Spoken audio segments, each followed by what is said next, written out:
So Lieutenant Governor Juliana Stratton, you've decided you want to head to Washington.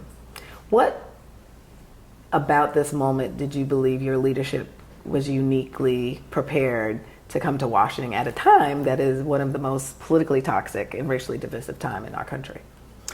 Well, I think about the work that I've done my entire career. I'm a lawyer, but for 2 decades, I had an alternative dispute resolution firm. So I did mediation, arbitration, I did training nationally on constructive conflict, and I taught negotiation skills for a university in Chicago. So my work for so much of my career has been all about bringing people in conflict to the table together, listening, trying to understand their underlying needs and interests, and hopefully helping them to resolve substantive issues and maybe even preserve the relationship. And I say all of that because I think those skills as a mediator, being a problem solver who can bring people together, is sorely needed right now. You know, I hear all over the state that people are, first of all, looking for a fighter, someone who will stand up and fight and be bold in the way that they lead. And I know that I have done that. I've done that as a state rep. I've done that as a lieutenant governor. I've done that as just a community leader. But it's not just what we're fighting against, it's also what we're fighting for. And for what we're fighting for, we need a unifying voice. I mean, we are watching our country really, which has been led into a 5-alarm fire that has been ignited by Donald Trump and congressional Republicans, people who are really just focused on, you know, their own personal gain and doing so at the sacrifice of so many American families. And so I think no matter who you are, you would want steady leadership. You would want someone who's really centering the needs of Americans all across our country, and certainly for me in the state of Illinois. And we need somebody who's going to provide steady leadership. I often laugh because, you know, I remember when we took office in the state level, when Governor Pritzker and I came into office, we had gone for almost 2 years without a budget in Illinois. We had a Republican governor who, you know, did everything he could, quite frankly, to bankrupt our state. And every social safety net was being shredded. Our institutions of higher learning weren't sure if they were going to keep their doors open. It was chaotic. And once again, we're seeing chaos. So I think what people are really yearning for is steady leadership that understands that government can be a force for good, and that that my role as a senator will be to not just pass legislation. It will not just be to have a voice of moral clarity, but it will also be to push our party to be as courageous as possible in this moment, because look at what's under attack right now. And so that's the kind of leadership I look forward to bringing. And based on, you've been crisscrossing the state, if elected, what do you think are the key issues that you'll be centering in as a freshman in the U.S. Senate? And I know that as a freshman has meaning. When I went to the Illinois House back in 2017, they told me, you know, you're new, so you just kind of come in and kind of sit in the back. We don't want to hear too much from you. But I will tell you that that wasn't in me. And I got in there and I rolled up my sleeves and I got right to work and I passed 10 bills. And I think because I got to work doing that, that's why then just J.B. Pritzker recognized me as someone that he thought he would want to ask to be his partner in governance. Look, I think that there's 3 buckets that I put it in. Life being more affordable. So what did we do in Illinois? Because I see Illinois as a blueprint.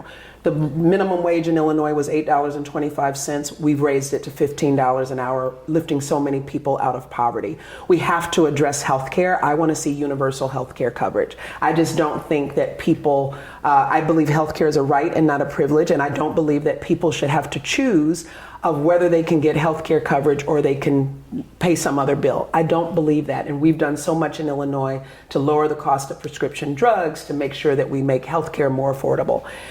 So making life more affordable is important. Secondly, people want to see access to economic opportunities. And we're seeing the Department of Education, for example, being dismantled right before our eyes. My mother was a public school teacher. We know that education is the key that unlocks the door to so many opportunities. We need to make sure that we not just restore it, but we rebuild it in a way where equity is centered. And I want to make sure that as we expand access to opportunity, that we give every young person a path to something. There should be no dead ends. So if they want to go to a 4-year university, great. If they want to go to a 2-year or go to a trades program, great. But we should be investing in those kinds of programs, trades and technical education. And we need to make sure that we invest in our small businesses, because to me, creating generational wealth is something that I hear across the state, especially in so many Black communities, around not just being able to start a business and have a small business, but to grow that business, to make sure that there's succession planning so that wealth can transfer to the next generation, and we can really see a change of trajectory in our families. And then I think the last category of what people are looking for is someone who's going to fight to protect their rights and democracy, because all of it is at stake. We've protected women's reproductive rights in Illinois. I want to see a restoration of Roe v. Wade and the rights that were protected under Roe. I want to make sure we pass in the John Lewis Voting Rights Act, because once again, voting rights are under attack. And we need common sense gun legislation, because I'm talking to too many families. I live on the south side of Chicago, and there's just too many families in our country who have experienced, I've been personally indirectly impacted by gun violence, and that trauma it's very real for so many communities, and we just have to take action. We passed an assault weapons ban in Illinois, and I'm going to take the kind of leadership that I brought to Illinois to Washington, D.C. And so putting together a winning campaign during one of the most important election cycles in this modern day democracy, what do you need, and what is it going to take to win a campaign in a year that's going to be very cluttered around priorities of what states and who we should go, the balance of who's going to control the U.S. Senate? Yeah. Well, what I always say is that this is the first time in 30 years that this seat has been available in Illinois. And sometimes people say, well, then does it matter? And what I say is, A, the seat matters, but B, it matters who's in the seat, because this moment requires the kind of energy that's needed. I mean, when I'm talking to people and you ask, what am I hearing from people around the state? People are looking for new energy. They're looking for new perspectives. They're looking for new ideas. And they really aren't in a place where they're saying, well, whatever's been the same old, we just want to kind of keep going with the flow. No, they want to see courageous leaders. They want to see boldness. And they want somebody who is going to center how to improve their lives and see government as a partner, not a roadblock. And too many people view government as a roadblock, and we have to change that.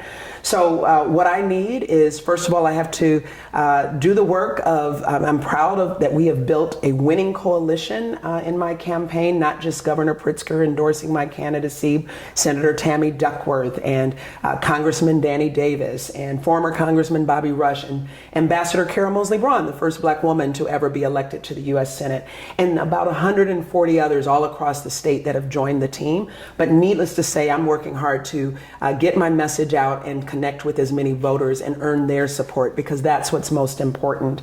And so to do that, I'm going to have to raise resources, and I'm confident that I can raise the resources that I will need for this race. But that's what I'm spending a lot of my time doing, getting to know people, raising the resources, because when people hear my story, when they know my message, what the polling shows is that I can win this race. And I can win this race, but what I also like to say is I plan to win this race. Yeah. In a state that has sent a Black man named Barack Obama to the U.S. Senate, and the first Black woman to serve in the U.S. Senate. So this is certainly a race that we're going to continue. If you're not watching, you should watch, because it shows the possibilities of Black leadership and Black women's leadership. And so we thank you again for being a Black woman who leads, but also we know that she's got next. Thank you for having me.